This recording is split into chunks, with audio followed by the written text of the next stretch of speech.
In this video, I'm gonna be showing you how to change Facebook Marketplace location. Go to your Facebook app, go to your Marketplace.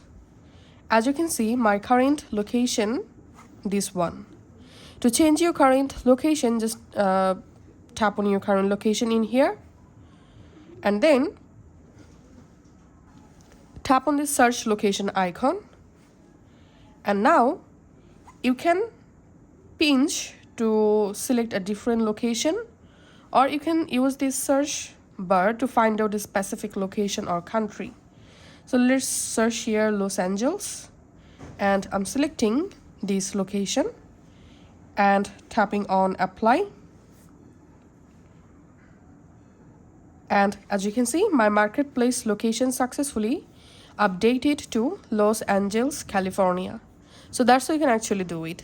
Thanks for watching.